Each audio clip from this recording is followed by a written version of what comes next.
Operation K, the second attack on Pearl Harbor. 3 months after the catastrophic surprise attack on Pearl Harbor, the Japanese tried again. But this time, there were no aircraft carriers, no waves of dive bombers, no coordinated strike force. Operation K was something entirely different, a two-plane bombing mission flown by enormous flying boats, and it would go on to become one of the longest bombing sorties in history. The fact that so few people know about it says less about its military significance and more about the peculiar way we remember history. The planning for Operation K began in the weeks following December 7, when Japanese Naval Command recognized they desperately needed updated intelligence on American recovery operations. The December attack had been devastating, but it hadn't achieved its ultimate goal. The shipyards and maintenance facilities at Pearl Harbor survived almost unscathed, the fuel reserves were untouched, and critically, the Pacific Fleet's aircraft carriers were not in port when the strike came. The Japanese needed to know how quickly the Americans were rebuilding, and if possible, slow that process down. The weapon chosen for this audacious mission was the Kawanishi H-8K, a 4-engine flying boat the Allies would later codename Emily. It was, by any measure, a remarkable aircraft.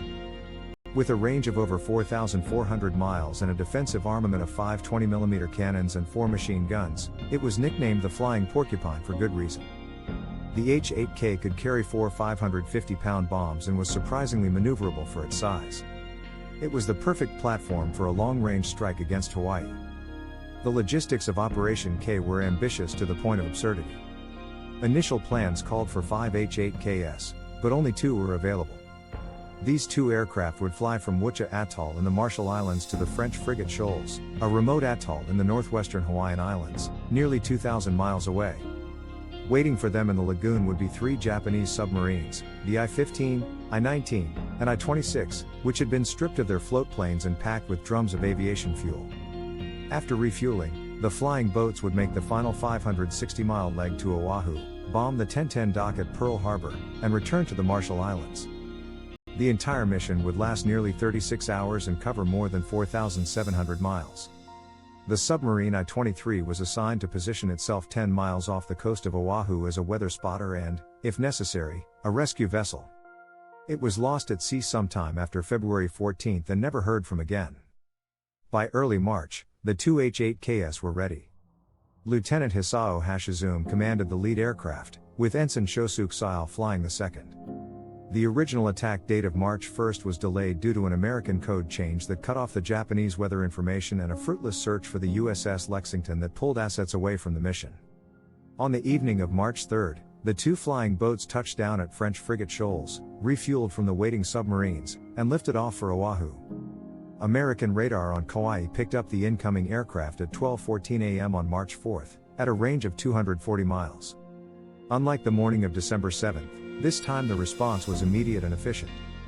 Air raid alarms sounded, P-40 Warhawk fighters were scrambled, and PBY Catalinas launched to search for the Japanese aircraft carriers they assumed must be nearby. The problem was a thick layer of nimbus clouds over Pearl Harbor. The clouds prevented the Japanese from seeing their target, but they also protected them from the American fighters. Hashizume, using the Cayena Point Lighthouse as a reference, decided to attack from the north. Through breaks in the clouds, his crew thought they glimpsed Ford Island in Pearl Harbor. Hashizume banked the aircraft and dropped his 4 bombs at approximately 2:10 a.m. They missed the harbor entirely, landing instead on the slopes of Mount Tantalus, an extinct volcano behind Honolulu. The bombs created craters 6 to 10 feet deep and 20 to 30 feet across, shattered windows at nearby Roosevelt High School, and injured no one. Sail, who had not heard Hashizume's order and had skirted the southern coast of Oahu, eventually dropped his 4 bombs into the ocean, either off the coast of Waianae or near the sea approach to Pearl Harbor. The exact location remains uncertain. Both aircraft then flew southwest toward the Marshall Islands. Sail returned to Wucha as planned. Hashizume, whose aircraft had sustained hull damage during takeoff at French frigate Shoals, flew non-stop to Yaluit Atoll, making his flight the longest bombing mission in history up to that point in the Pacific War. At the time, most Oahu residents believed the explosions on Mount Tantalus had been caused by a friendly aircraft jettisoning its bombs before returning to base. No one believed Japanese planes had the range to reach Hawaii from their nearest bases. The strategic consequences of Operation K were far more significant than the negligible damage inflicted. The raid alerted American commanders to a threat they had not fully appreciated.